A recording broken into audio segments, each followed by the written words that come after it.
Hey, everybody. Welcome to Locked On Lakers for Friday. Brian Kamenetsky, Andy Kamenetsky. Luka Dončić plays his best game of Eurobasket, and the Slovenians are heading to the round of 16.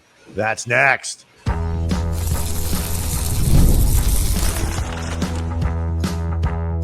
You are Locked On Lakers, your daily Los Angeles Lakers podcast, part of the Locked On Podcast Network, your team every day. Thanks to everybody for making Locked On Lakers first listen of every day, Monday through Friday, no matter how or where you get your podcasts. It's always free. This one is, and it's never behind a paywall. Locked On Lakers on YouTube is where you can hang out with getting close to 37,000 subscribers to the channel, Andy, all of whom are once again excited by the play of Luka Dončić. Had his best game of the Eurobasket tournament, just shy of a triple-double in a dominant victory for Slovenia over Israel. He is playing his best basketball as Slovenia heads into the round of 16. We've got more news about Kawhi Leonard and the potentially shady deal with that tree planting service or whatever it was that he was supposedly working for. Plus, we'll break into the mailbag. But first, Andy, I need to let people know that today's episode is brought to you by FanDuel. Football season. It's here. It's happening. It started Thursday. They got games on Friday. Right now, new customers can bet just $5, and if your bet wins, you get $300 in bonus bets. Download the FanDuel.com today. Get started. All right. So technically speaking, Andy, Luka did not get a triple-double in his game against Israel on Thursday, but I will go ahead and let it slide because he was otherwise pretty effective, if you ask me. 37 points on 12 of 21 shooting, 9 of 9 at the line, 11 rebounds, 9 assists, 3 steals, and a block. One of his best overall games just in terms of efficiency, and it's part of a trend where Luka has just been really strong throughout this tournament. Per the Basketball Forever Twitter account, at the end of Eurobasket group play, Luka Dončić ranks first in points per game, 32.4, second in assists per game, 8.4, and first in steals per game, 3.2, and per FIBA. And this is it's a great stat just in terms of how well Luka is playing, illustrating this, but also how much Slovenia needs him to play at this level and is benefiting from him playing at this level. Per FIBA, Luka is averaging 32.4 points per game, as I mentioned earlier. Slovenia is averaging 19 points off Luka assists. Luka accounts for 54.8% of Slovenia's scoring in Eurobasket 2025. So a little over 50% of Slovenia's points are directly linked to Luka. Like if you did one of those FBI boards with like the red yarn and tape and whatever, it all centers back to Luka. Yeah, I have not. I will admit I have not watched every minute of every game. Some of these things have started at like 4 a.m. out here on the West Coast, or while we're working, or whatever, or any number of reasons. But I have seen enough. I think he's their best player, and so definitely Slovenia's strongest player on the team. And if you're looking for something that is, the kind of stuff, because Lakers fans are watching this, they want to see Luka play well. I think. Fans with no necessarily rooting interest from a country standpoint, probably, hopping on board with Slovenia because their guy plays for them. I think what you're looking for are things that could be meaningful when the season comes around. And these last 2 games against Iceland and Israel, Luka has, and I picked this up from our friend Cranjit Smith Basketball at Tim_NBA, host of the Lakers Exceptionalism Pod. Luka has gotten to the rim more in these 2 games than he has throughout the entire tournament. Like, his shots at the rim, he'd been drawing fouls throughout. Like that has been something he's been doing remarkably well.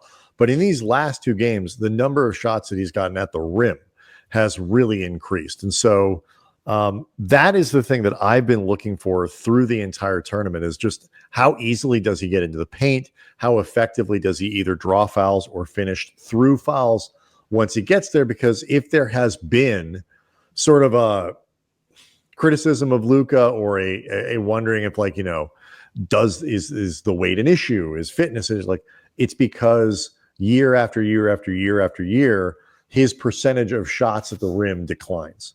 And so for him to be able to either stop that this year or maybe even reverse it a little bit would be a huge benefit to his game and, by extension, the Lakers.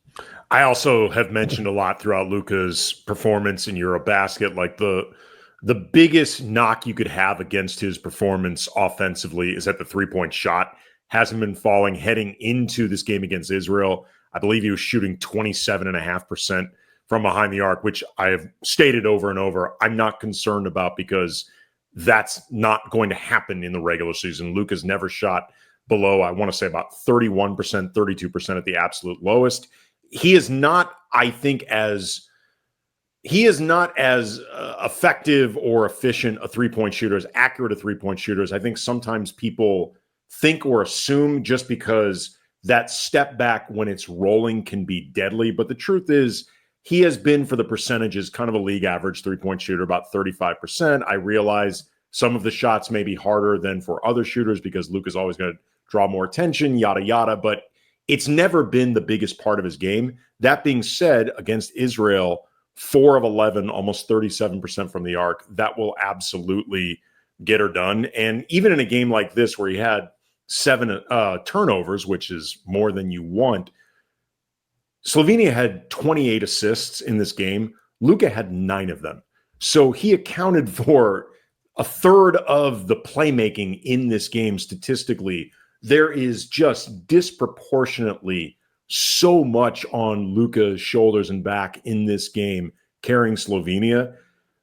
To some degree, as much as you look for increased efficiencies or efficiencies in different areas as a way of judging his overall play, and that's fine. It's the way we look at all these players.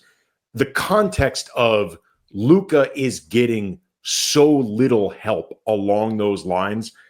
I think, without making excuses for Luka, just judging this thing rationally and realistically, that has to be taken into account.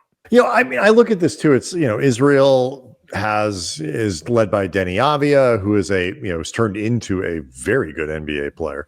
And they just had that kid who was drafted, I think, from by Brooklyn. And so, like, they've got a couple players and guys that have come through and all that kind of stuff. And it's not a bad basketball playing nation. And so, but like, it's not, Serbia, it's not Spain, it's not France, it's not Germany. People will try to discount sometimes what Luka does. And, same when he plays Iceland, which is also not a big basketball playing nation. But the thing about it is those numbers that you were talking about in terms of the amount of stuff that he does for them is also reflective of the amount of attention that he gets from opposing defenses. So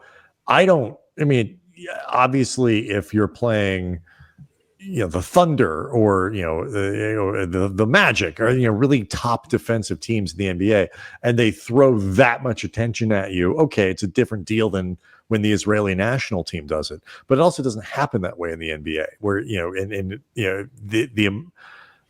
well, it doesn't happen when your teammates are LeBron, right, and Austin Reeves. And I mean, it might happen if, it's the Nets and you're guarding Cam Thomas, but right. But like, you understand what I'm getting at. Like, you're talking about an actual NBA team like the Lakers. It doesn't work like that. Even weaker international teams, if you get that much attention from the opposing defense and all that stuff, like it requires a little work. You got to be playing. You got to be on point with your game. And so, as Luka is playing his best basketball of this tournament, as the Slovenians move into the round of 16. We'll obviously keep up with that as it goes along, but we hope this foreshadows what happens when Luka enters the playoffs with the Lakers, where he's playing his best basketball of the season. So, this hopefully is a preview of what we'll see in the springtime. Andy, what's going to happen to the Clippers by the time the spring rolls around? Because new news from the Clippers controversy, supplied by none other than our John Corrales from the Locked On Network. We'll tell you what it is next. Locked On Lakers is brought to you by FanDuel. The NFL season is here. FanDuel is making sure you are ready for a kickoff of the can't miss offer right now. New customers, you bet just $5. And if your bet wins, you get $300 in bonus bets to use across the app. So pick something really obvious. I love that the FanDuel app allows you to play however you want, whether you're talking about player props, building a same game parlay, or even jumping in live as the action unfolds. Like if you're somebody who has a feel for how a game is going to shake out, like you feel like you just have a sense for all this stuff, get ahead of the results with a little wager, make it a little fun, a little interesting, whether you're watching your team or just adding a little juice to your fantasy lineup. And if you're ready to play, download the FanDuel app now by visiting FanDuel.com to get started. That's FanDuel.com to place your first $5 bet.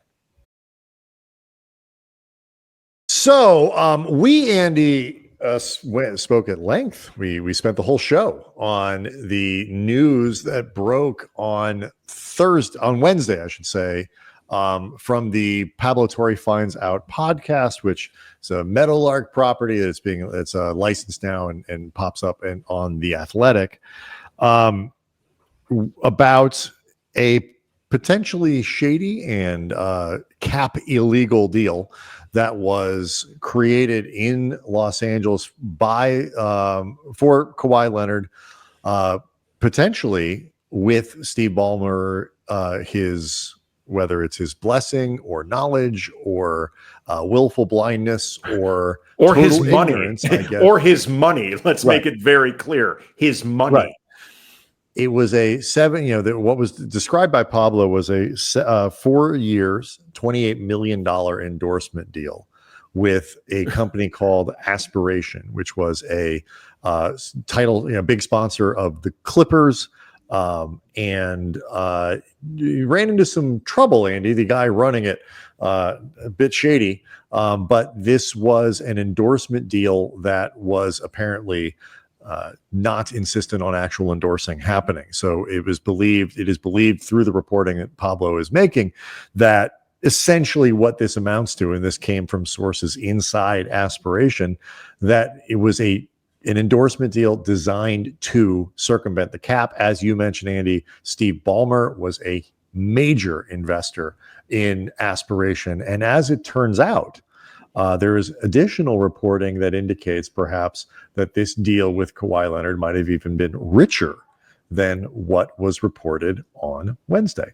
Yeah, this comes from John Corrales, the host of Locked On Celtics. And before y'all start booing, remember, this is digging up dirt potentially on the Clippers. So, the enemy of my enemy is my friend, even if it's my enemy or something like that. Something like that. And, it's a local enemy. And John Corrales also is a writer and reporter for the Boston Sports Journal. And he started investigating even more, as is going to be the widespread case now that Pablo Torre uncovered this. And I'm going to read a section from his report, some of which summarizes, reassesses what was there from Pablo. But this is the new information that is, I think, continues to be, while not a smoking gun proof of malfeasance and cap circumventing by Steve Ballmer, continues to make it look really damn suspicious. Quote, "But the Leonard deal was a curious one," a source within the company told Boston Sports Journal. "According to our source, none of the high-powered executives were consulted about the massive $28 million endorsement deal that Leonard signed, and Cherney never presented the deal to Aspiration's board of directors. BSJ has learned that the deal was presented to the executive team as is, with no opportunity for further analysis. Typically, the chief financial officer would have run an analysis of the return on investment. The chief legal officer would have negotiated the contract, and the chief marketing officer would have developed the branding synergies. According to insiders at Aspiration, the team was never given an opportunity to perform any of these tasks. Had they followed the typical procedures, BSJ has been told, they would have objected to the deal. Cherney, who served as CEO, signed the deal against the wishes of his management team, who saw it as a poor use of cash resources. Editor's note, no bleep, man. But then this is even more potentially damning and really some new news from, again, John Corrales. Quote, the $28 million deal was to be paid in quarterly installments over 4 years, but it was not the only compensation Leonard received. According to a high-level source, Leonard also cut a side deal with Aspiration to receive an additional $20 million in company stock. The stock was to be paid out of Sandberg's personal holdings. Sandberg, by the way, is the man who is one of the founders. Well, he's the one that was nabbed for wire fraud and pleaded guilty. The stock was to be paid out of Sandberg's personal holdings in the company over 4 years, which raises a couple of very interesting questions / neon bright red flags, like the color of the sun on Krypton. First, we're now talking around $48 million in money and stock to, again, be a pitchman and an endorser who does no pitching and no endorsing. And it's in his contract that if he doesn't feel like it for hashtag reasons, it's okay. Secondly, it's worth noting Steve Ballmer, who, again, is accused of trying to circumvent the cap by giving the side deal to Kawhi, he invested $50 million in this company. 20 plus 28 equals 48. And the stock was supposedly, or reportedly, according to John Corrales' source, being paid from Sandberg's personal account, which, again, considering that Kawhi's responsibilities seem to be nothing, makes no real sense for Sandberg to give Kawhi this money unless, hypothetically speaking, it's not really his to begin with. None of this looks good. None of it. I mean, that's certainly one potential. It should be noted that I believe Steve Ballmer is going on SportsCenter to talk to Ramona Shelburne at ESPN. We are taping this before that interview is televised, and so I'm sure by Friday morning there will be a counterpoint that is put out by Steve Ballmer, and that's the only reason he's doing this, is damage control and to try to regain control of the narrative, put out something from his side. But there is look, it's succession, control the narrative, control the narrative. Well, I mean, at least he's not sending out his idiot children or something like that. You wouldn't put Connor Roy on this case, right? And I said I don't even know if he has children, and I'm sure if he does, they're perfectly bright. I just, probably in hiding. It was more of a succession joke than it was a Steve Ballmer children joke. But I look at this and I am reserving judgment, because do I think there's a chance Steve Ballmer is like, okay, let's set this up on the side. I'll be in, and I'll write the checks. We'll get this set up and whatever. Do I think there is a possibility of that? I guess $50 million worth of that in something that's fairly easily traceable. I guess. But do I, and so is that possible? Sure. To me, it's probably more likely that it's one of these things that's kind of, we're not leaving a paper trail, but like, I don't know how much evidence we're going to uncover. Maybe a lot. I doubt there's a whole chain of emails about this. And if so, God help all these idiots for writing any of this down. But Yes. that scene in The Wire. Are you taking notes on a mother bleeping criminal conspiracy? Basically, Yeah, it's Stringer Bell. Stringer Ballmer. I think there is it seems that the defense is going to come down to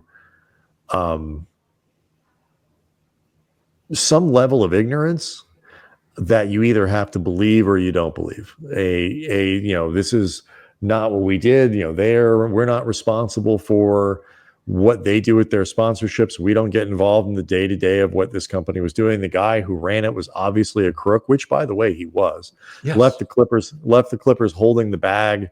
Yes. The Clippers are one of their major creditors. We were taking advantage of these guys. Kawhi Leonard never got paid, and all these other things. Promises might have been made to Uncle Dennis, who is himself maybe a shady character. But no, I don't think you need. I don't even know if Dennis is allegedly shady. There's enough. Well, no, but Steve Ballmer's got to be careful about what he says about Uncle Dennis, because Kawhi is still, for now, on the team. Sure. And so, I am going to be very curious as to what the spin is from the Clippers here. And again, like you say, and we'll go to break here. If nothing else, sure doesn't look good. I mean, all the allegedly caveats, yada, yada, yada. There better be a damn good explanation as to why aspiration would have felt it so urgent to give Kawhi Leonard this much money to do nothing. Because I'll tell you this much, it's easy to understand why the Clippers would want this. It is damn near impossible to come up with the reason why aspiration at this level of money would be, at least allegedly, paying Kawhi to do nothing.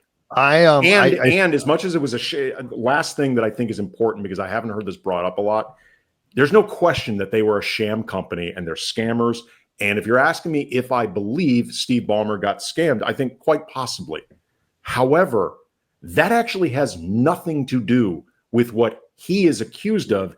And had this company been legit, as opposed to a scam, we likely hear nothing about this. Well, that's probably true. And I'll repeat, I mentioned this, but if you missed Thursday's show, the thing about this that I actually think does point away for me from potentially from a super high profile role for Steve Ballmer here. We'll do that, and we'll open the mailbag next.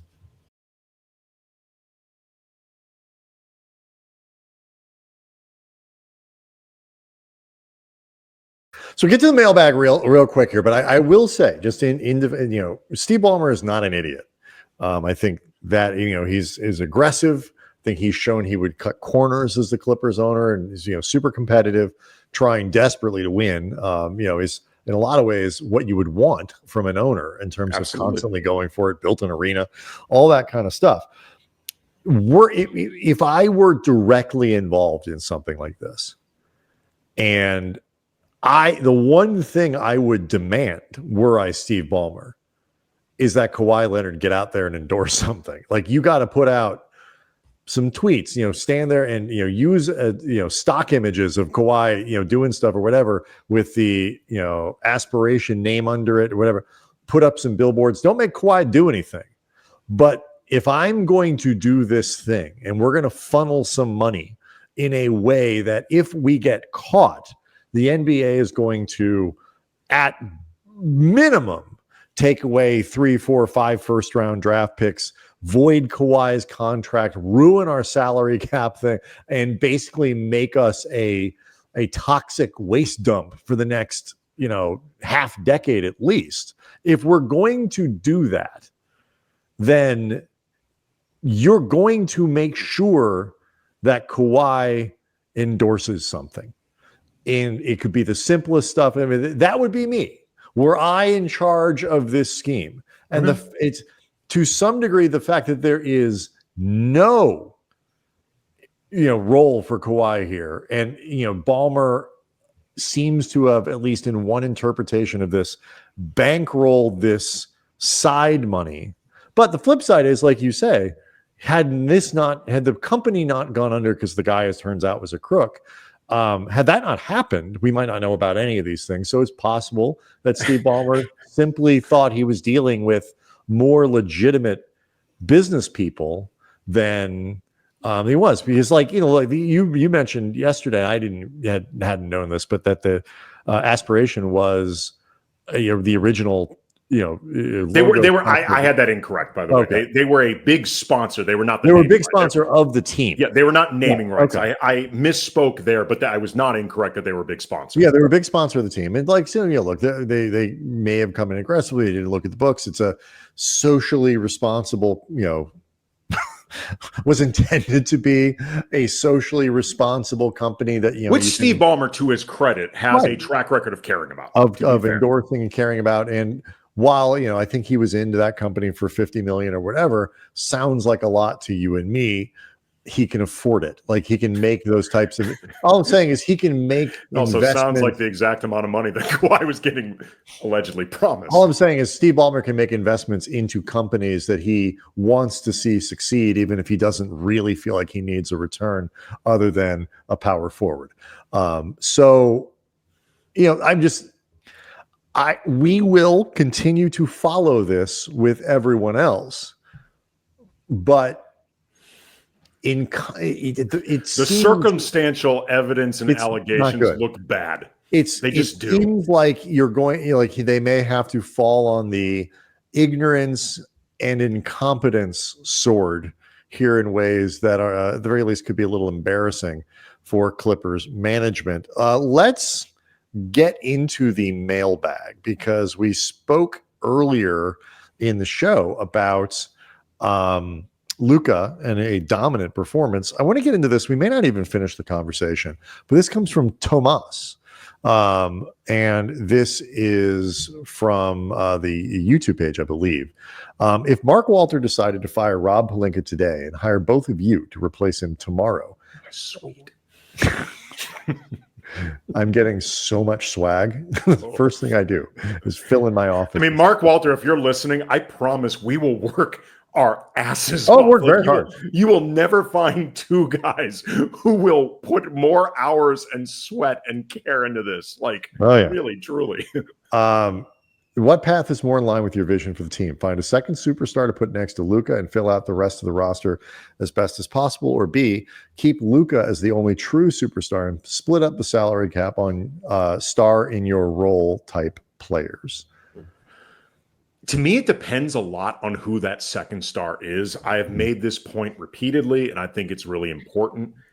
I think the best type of superstar that you can put alongside Luka, if you're going to be dedicating the type of cap resources that remain above board towards that second superstar, it needs to be a two-way guy, or somebody who's closer to a two-way guy than Luka, and somebody that does as much to offset some of what Luka doesn't bring, and in turn, Luka can offset what superstar X doesn't bring, as opposed to another guy who feels very similar to Luka. And so that you have your two best players with a lot of the same strengths that they can accentuate, but also a lot of the same weaknesses that somebody else has to handle. Like, the Lakers are not only just a top-heavy team, they're top-heavy on one side of the ball. Yeah, I think that is problematic. Like, SGA and either Jalen Williams or Chet, whoever you consider the better player, the number two, doesn't really matter in this sense. Both of those guys, Jalen Williams and Chet Holmgren, are two-way players. Yeah, and Shea's not a bad defender. Right. Here's how I look at this. I mean, I think the point you're making gets to my feeling about this, is that, and I will use broad generalizations. If I could choose a superstar that is, like you're talking about, a true two-way player, I would take that guy. There aren't very many of them. I think the amount of guys who really are genuinely strong two-way players, like really good on that defensive side, and still contribute as star players offensively, is very short. It's a very short list. I think you can work around that.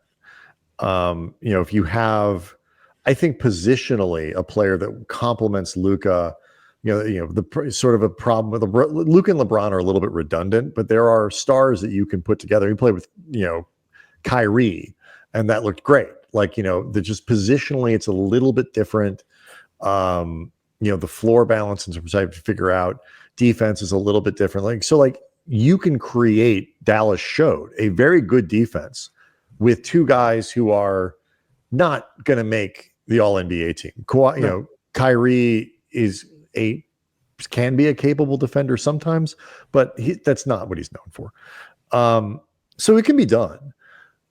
The hard part is, and here's why I initially lean towards in this question, the build with more B plus players, is because I think you have a little bit more control.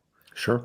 When you look for a superstar, you are sort of beholden to because they don't come around very often, you're beholden to jumping at whichever guy is on the market and available, regardless of whether or not it's a good fit. And it's an interesting way of thinking about it. Thank you. I've been thinking about it since we got that question. If you are in a situation where you're just fishing for that next guy, you almost always just have to leap at the one that's available. It's the summer of blank, and these 3 or 4 guys are available. You take whichever, you have preferences maybe, but you kind of take whichever one you can. That's the situation the Lakers might find themselves in. And if you end up with, let's pretend Giannis at 35 is still a very strong defensive player, that could be good. He's not going to space the floor for Luka, but a Giannis and Luka combination could do some stuff. Certainly wouldn't want to get out on the break with that. It would be a lot of fun. But I just feel like you get a little bit more control over how you want to create that roster around a player as specific as Luka in the context of the second scenario. But I will say this too. Those guys get expensive quickly. The B plus players get expensive quickly, and you cannot go in this league anymore an A plus Luka with a bunch of C's. That's not going to get you very far. These guys, you really do need all-star adjacent level players. Austin Reeves with a different skill set, where guys I could definitely make an all-star team before he's done, and maybe he never does. But so I would love to pick this up. Like a Mikal Bridges type. Yes, more of those guys, Josh Hart's and all those things, and players that are like that are just really, really, really good and might not be all-stars. Those are hard Mike to find. Conley in his prime. Again, yes. Maybe not the best positional example, but hard to find. Lamar Odom. Expensive. But it might be how I do it. But let's pick this up on Monday, because there's a follow-up to that was left in the mailbag that we didn't get to in this that I'd love to get into as well. Locked On Lakers on YouTube is where you can go hang out with over 36,000 subscribers to the channel. Everyone have a great weekend. We'll see you Monday.